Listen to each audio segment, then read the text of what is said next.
Hi. In 1968, when I was 17 years old, I had to leave school. I think, as my headmaster very kindly advised me, you'd be better off in work. And if you didn't turn up, you didn't get paid. Thank you, Mr. Baines. That's been very useful advice. Anyway, in those days, there were plenty of jobs, and I had a choice of two.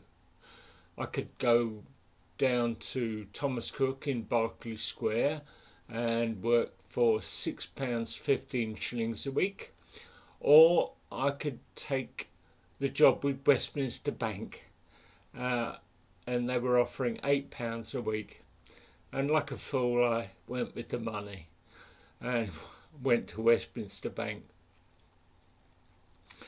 The first week we spent in head office in the city, learning how to polish our shoes and tie our ties and useful things like that.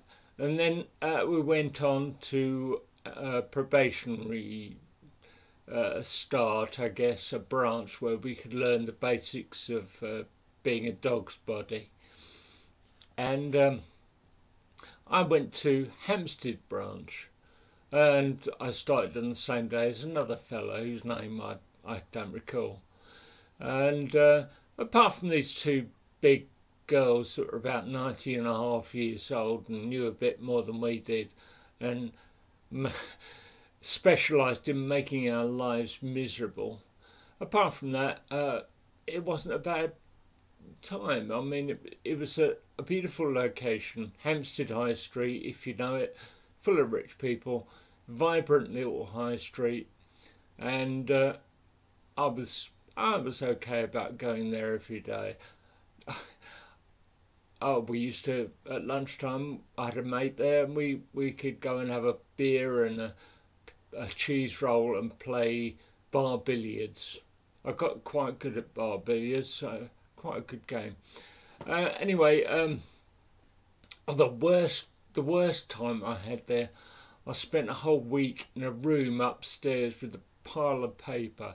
Let me explain. At the end of the day, they used to summarise the work of the day onto a piece of yellow tape in the form of holes and spaces.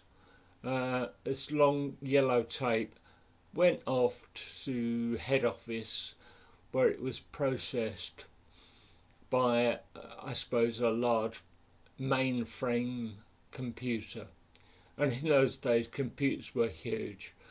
This computer probably took up a whole floor of a large building, and they used to consist of giant tape recorders whirring away and flashing red lights and things, and probably had about the calculating power of your pocket watch.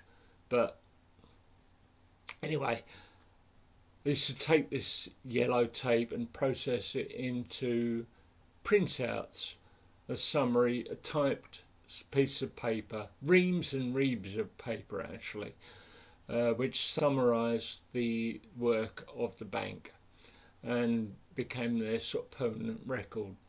And some of these pieces of paper you had to keep for a day or a week, and some you had to keep for years, 10 years, maybe even longer. And well, they hadn't got the hang of sorting this out yet. It was the early days of computing, and they just put this paper, when it came, upstairs in a spare room. And then somebody, the room was getting full, somebody got the idea that I could sort it out. Well, I mean, this was a horrible job. It was an impossible job, in fact. And I spent about 4.5 days of that week sitting there looking out the window, wishing it was all over. And it was the kind of job, you know, looking at this print, it's the kind of job that just gives you a headache. Anyway, eventually I was released from that. And anyway, come 2 months up, after 2 months we learnt the basics, and we were ready for our permanent assignment. And I got a job in Eastcote, which is a stop on the Metropolitan line, somewhere in between nowhere and nowhere else. It's literally in the middle of nowhere. And every day I had to get a bus and get on the tube, and I'd be the only person on the station going north. Everybody else on the opposite platform were going south into real London, all happy and jolly going off into their work. Me, miserable, going off to Eastcote. And it was a microscopic branch. There were about 7 people that worked there. One of whom, my contemporary, my ally, was a young woman called Liz Dormond. She was very, very nice, very attractive actually, but way out of my league. The manager there was, I don't know, what can you call him?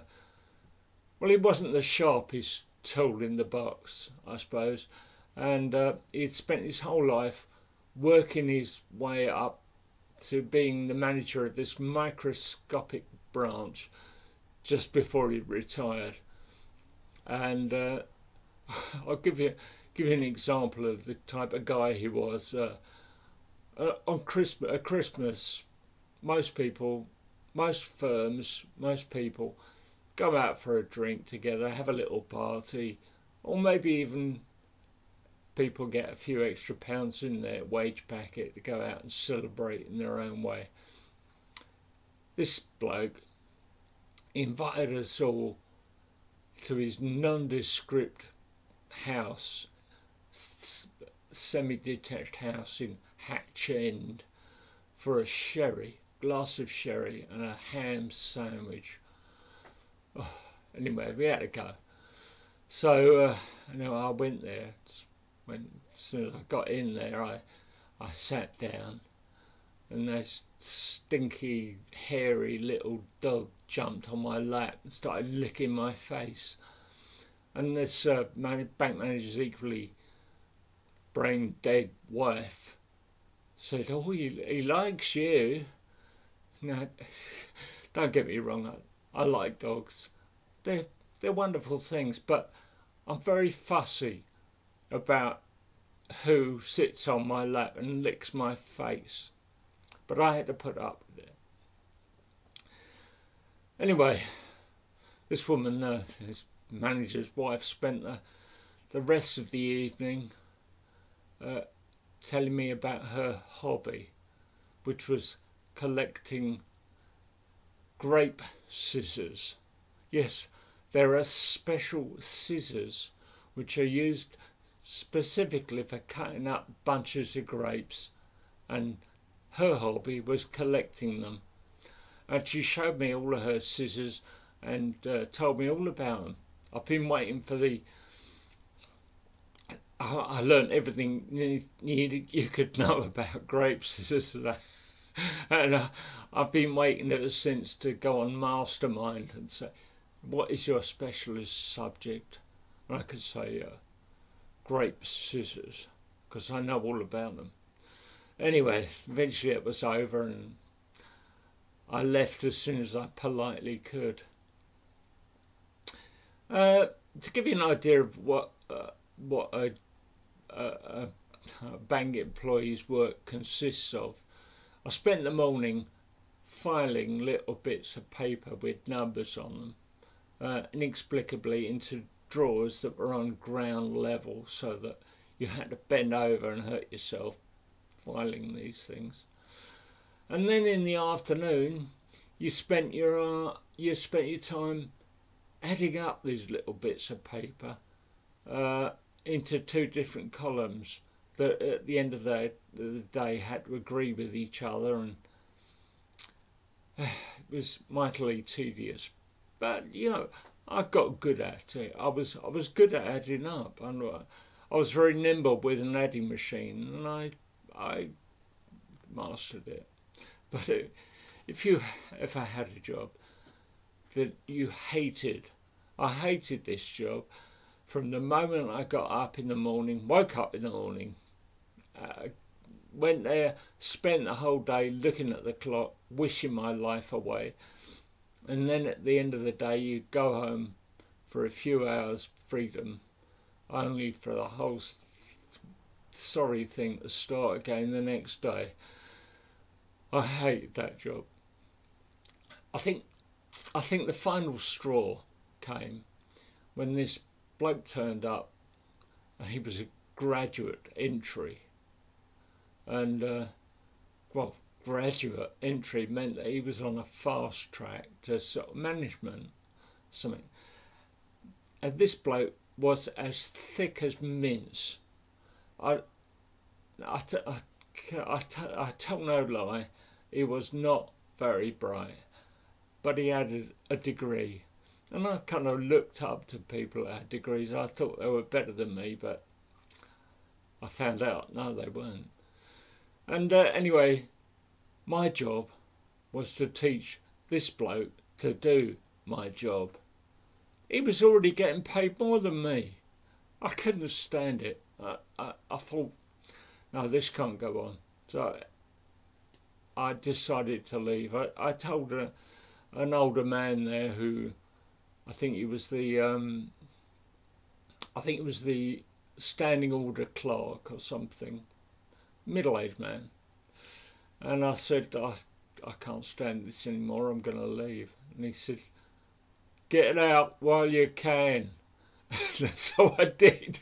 I handed him my notice and I left the bank. Ostensibly, I left intending to finish my education and get some A-levels and carry on. But that is another story, which I'll tell you later.